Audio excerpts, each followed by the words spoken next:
tougher than Knuckles. The best of them, tougher than Knuckles. You can call me Knuckles, unlike Knuckles, I don't chuckle. I'd rather flex my knuckles, I'm hard as Knuckles. It ain't hard to chuckle, I break them down whether they Knuckles. Unlike Knuckles, I'm independent since my first chuckle first. Oh my god, my vision went blurry. I have no fucking idea what we were just listening to. I don't know what that is. I don't know what's happening. Some sort of Knuckles song. I'm guessing it's from one of the newer games we haven't played. What do you Knuckles mean? and Knuckles and Knuckles. What is that song?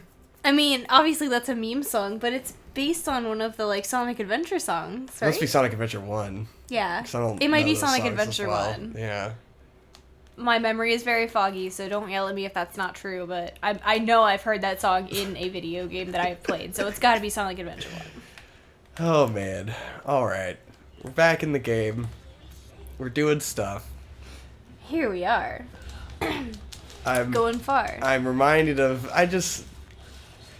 Lately, my self-evaluation of my online persona through the lens of Vic and Hope. I'm exhausted with being so aggro all the time. Which is not how you are in real life. Exactly, at all. because I'm very aggro on Vic and Hope, but I think it comes from being aggro on Digibros. It comes from being aggro with Conrad, which is my life, you know? Like, the way I've always interacted with Conrad, you know, because there's a running narrative of being brothers forever. So, like, I've always been critical of myself for this, with the tone I tend to take when interacting with Conrad, because he tends to be just inherently frustrating in an odd way that's hard to explain. Because he's my brother, I guess.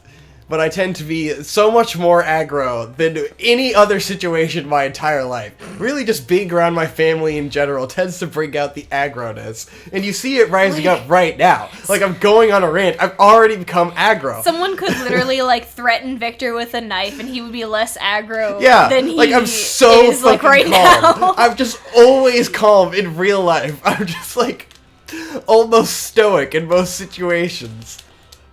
But when I get in front of the microphone, and it's like, maybe it's because I'm put on the spot, and I feel like I gotta talk, and I'm just like, I just ramble and rant, and I'm so aggro, and I'm tired of it. But I can't turn it off. There's nothing else I can do to be able to talk on the show, because if I stop being aggro, then I just stop talking.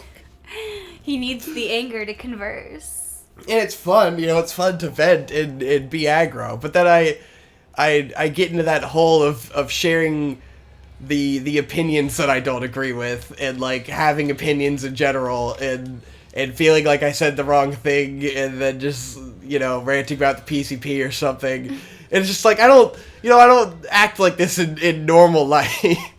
I'm being entertaining for a show, debatably, Some might say.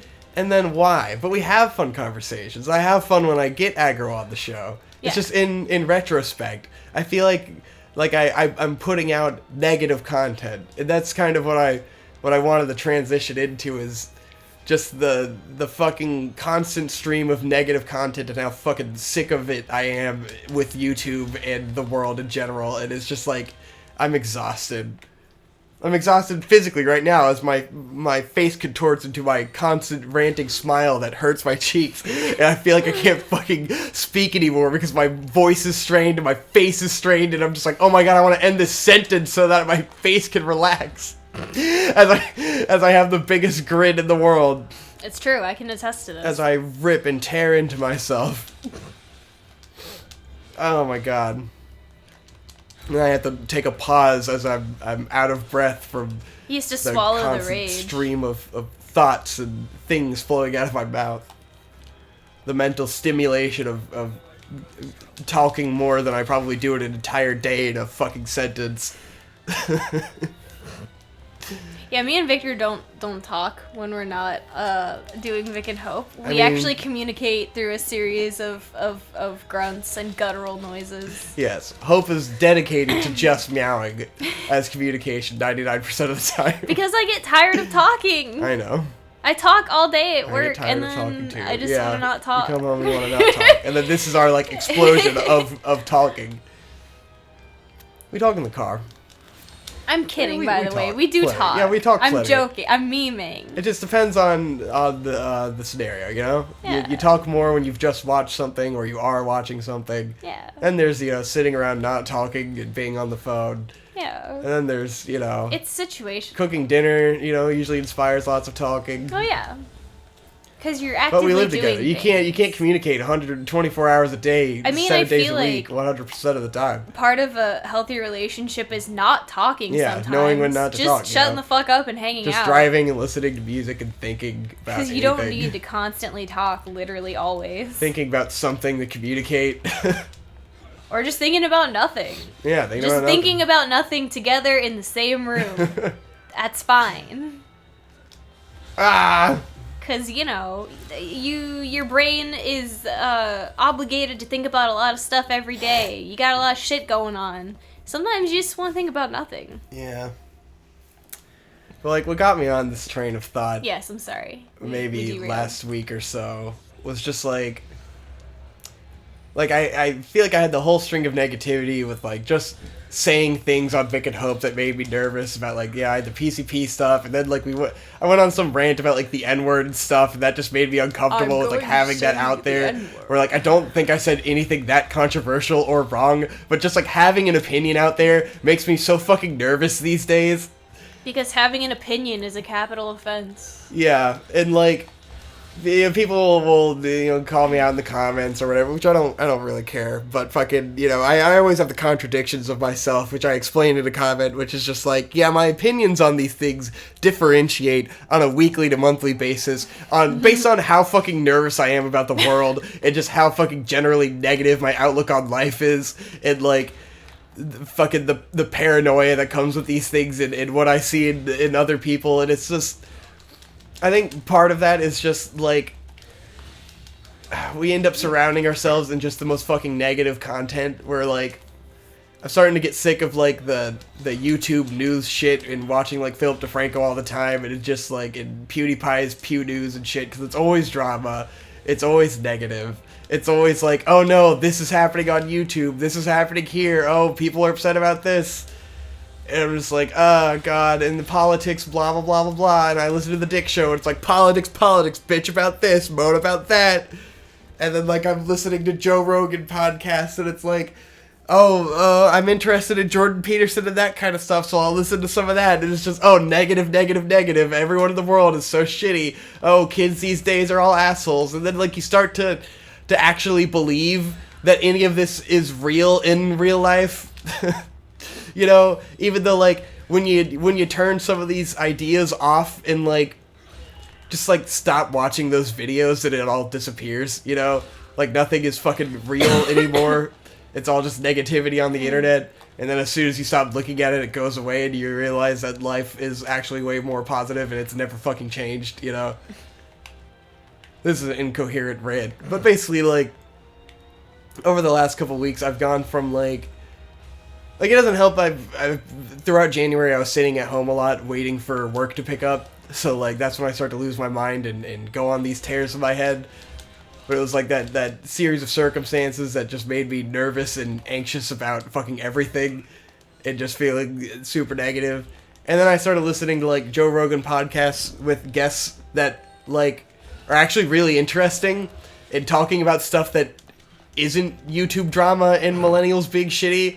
And it just kind of got me thinking, why do I spend so much of my fucking time, listening to arguments about social issues, and I mean, that's basically what all the YouTube shit is, it's all social drama. Yeah.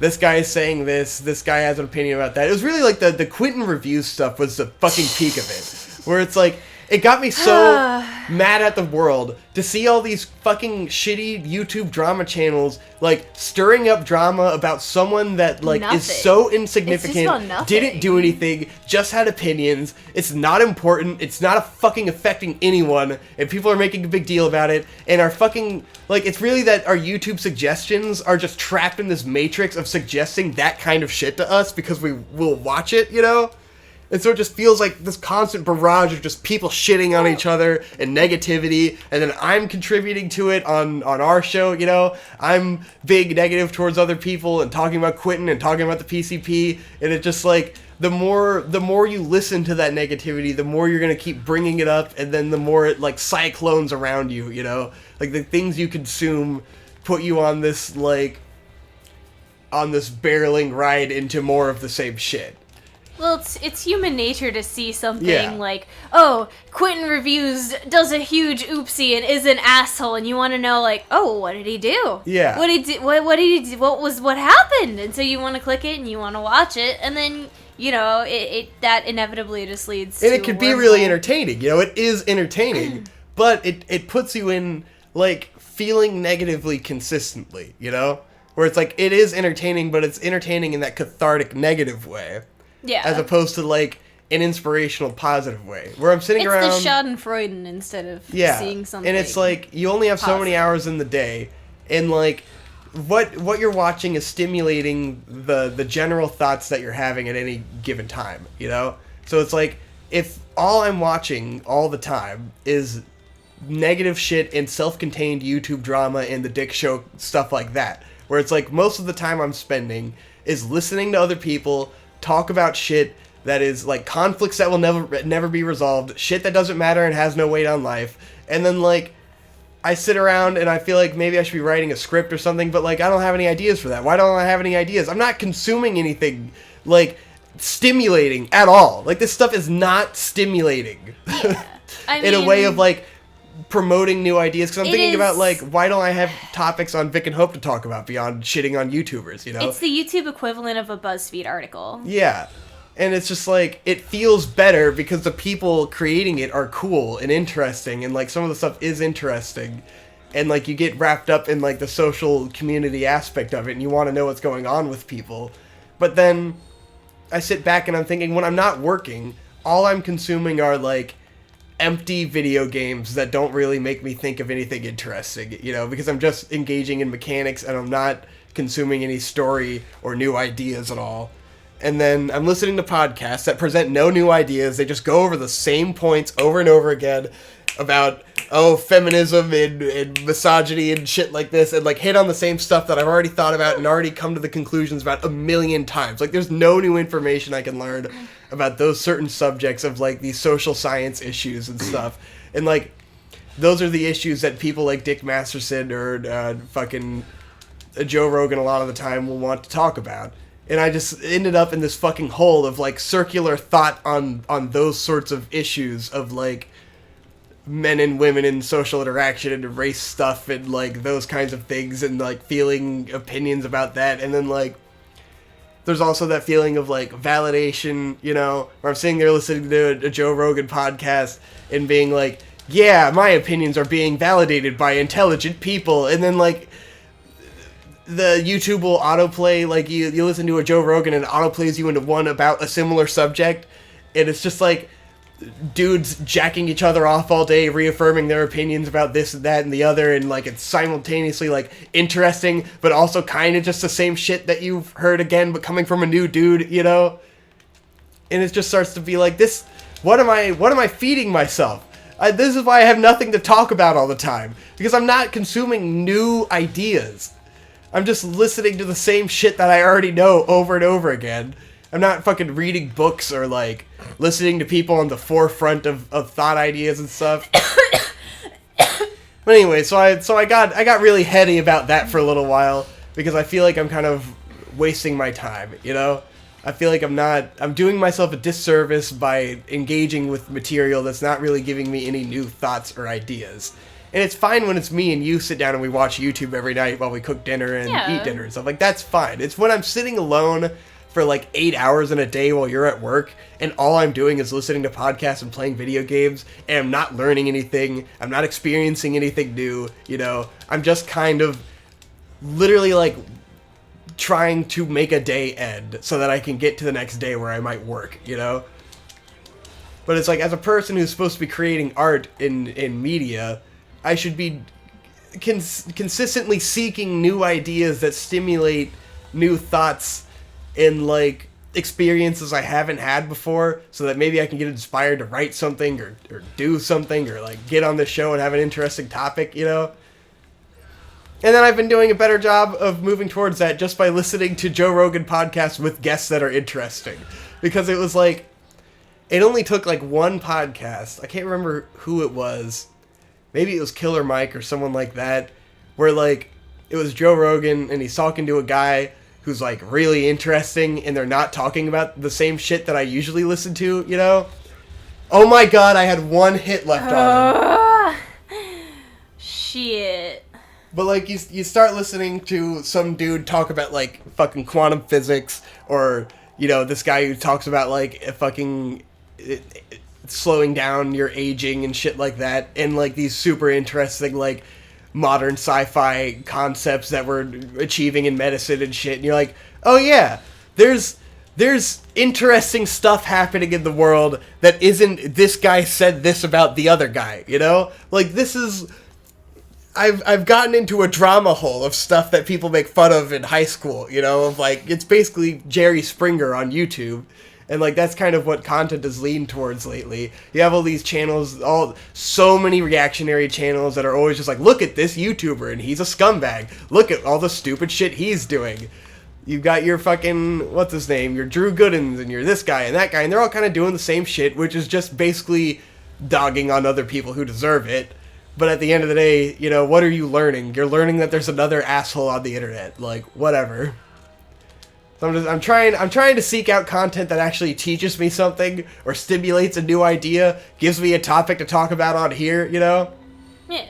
And it's been decent. Listen to the you know, a 3-hour podcast about the guy talking about fucking like, you know, ingesting molecules that slow the rate of aging and shit like that. You're like, whoa, this is crazy. Wow. And then you start to think about, oh, what would society be like if everyone lived to be 300 and there's all these issues, and oh, it's neat stuff. I'm not just listening to fucking another dude complain about how the millennials are too sensitive. There's a lot of that going around. Joe Rogan loves talking about that with people. That's been going on for forever. Yeah, and it's never gonna end, and it's like... We're gonna be fucking 80 and people are still gonna be saying that, so... That's whatever. the problem, is that, like, when you talk about those kinds of things, the conversation will never... there's no end to it, you know? Like, there's no conclusion to be drawn. There's no, oh, we figured out psychology, and we know the right way to help society now. It's just like, you just go on and on and on and on and on. And it's cathartic, but then it's also like... When people are talking about shitty people on the internet most of the time, it's like they're not even people that I interact with in real life. Like, these people don't even exist.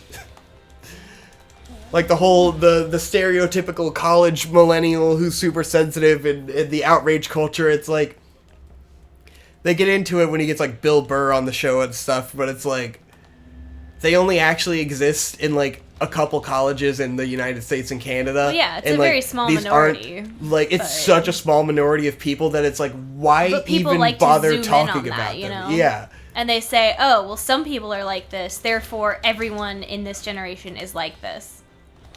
And it's been just going like, on for forever. It's so That's like, it's just how it is. When you realize how fucking small the issue is, it's like, why do we talk about this so much?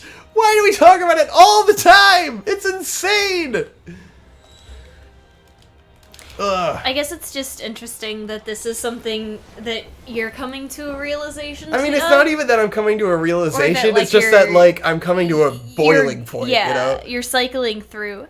Because I guess when I was younger, I had a similar kind of experience. Because this was, you know, it was probably, like, early high school, maybe late middle school, and, like, there was a lot of shit, like, I was just dealing with a lot of shit, and I would just do nothing but watch gory horror movies all the time. Yeah. I wouldn't watch I basically wasn't watching anything else. And I slowly realized that it was having a really negative effect on my mental state, and I felt mentally bad all the time. Yeah. And then I was just like, I gotta stop doing this, because I feel like shit. All I'm doing is consuming, you know, negative media. Not that horror movies are intrinsically negative or you shouldn't consume them, but when it's all you're taking in, it takes a toll on you as a person. And it's when you get into you trap yourself in like one mindset and you're comfortable there, so you don't want to stop. Right. You know, it's just like, well, this is my thing. This podcasts. is what I want to do, and it makes me feel better for a moment, but ultimately it's having a really negative effect on you. Yeah. So, you know, you have to get away from that and get some distance and look at other things and be like, you gotta just open your horizons and not let yourself zoom in on that, you know? Because it's like you said, like when you and Conrad were really into Biggest Problem in the Universe. Yeah. Like, I tried to listen to it, but I couldn't get into it because it was so, like, I perceived it as being so negative that it made me feel bad when I listened to it. And it's the same thing with The Dick Show. Like, I don't feel good when I listen to shows like that. And I don't want to get back into a place where I inundate myself with media that makes me feel bad. Yeah. Like, I don't feel like I've learned anything or that I am any better off for having listened to it. Not that everything you consume is going to be a fucking boon to your fucking intellect or your personality or whatever, but at the same time, just doing nothing but consuming media like that isn't doing you any favors. Yeah. So that's why I don't even really listen to a lot of podcasts because I find that so many of them don't have anything interesting to say or are super negative. Exactly. But it also brings up a point, like, recently, you've been waking up really early in the morning with me, and we've been watching the Mega 64 podcast. Yeah, and it's amazing. And, that's like, another thing. I've been a fan of Mega 64 since I was in middle school, but I had kind of, like, stopped following them once I hit, like, my college years, but I'd always been following their channel. And one morning, I was just like, oh, fuck it, we'll just put on the Mega 64 podcast. And it was great. Yeah. They're just, like, cool older dudes who have, like, a lot of things to say. They're funny. They're not, like, they don't focus in on just negative shit, because their channel did start as something that dogged on shit that was bad and, like, made fun of things and made fun of people. But as they got older and matured, they still do stuff like that, but they veered away from being just that kind of content. And so they have a lot of, like, interesting perspectives and things to say that aren't just, oh, fucking millennials, or, oh, fucking liberals, fucking feminists. It's like, I don't need more people to tell me that. I already know those people have that opinion. I work with those people that have that opinion. I don't need to hear it from a podcast that I'm choosing to listen to or to watch. Yeah.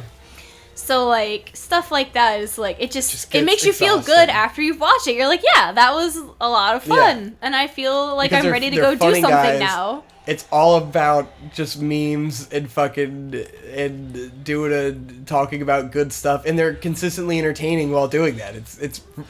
It's baffling. Because it's like so many people, you know, you default to the negativity to be entertaining, which is what I do. You know, with our show, I default to negativity because I can do a rant and that'll be fun or funny. But it's like, it's once you get over like the catharsis of fucking listening to someone go on a tear, and it's like it can be really fun. But when you listen to too much of it.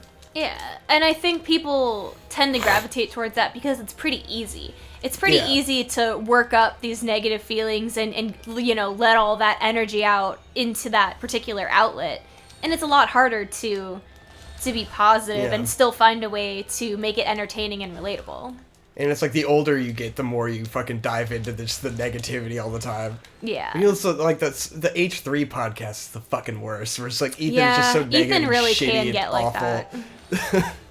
He's been better lately, I guess, but it's still not super interesting. Yeah. Because they're always the yesterday's news podcast, you know? Exactly. They're not talking about anything you haven't heard before. Because, you know, you already watched the Phil DeFranco show, or you watched PewDiePie, and you already know all this shit that's happening. It's the fucking Gillette ad. I swear to God, if no one ever mentioned that to me again in my entire goddamn life, I would be fine. That was another breaking point sick where of it's that just shit. like, guys, you gotta realize this is where we're just fucking, this is stupid, this sucks. It's like why are we entertained people by are this? Exploding and making a huge deal out of this stupid ad, and it's like, you're doing exactly what the company wants you to do. Yeah. You're paying attention to them. They're getting your attention, they're getting the clicks, they're getting the views. You're just feeding into it. Exactly. If you hate it that much, just ignore it. It's easy.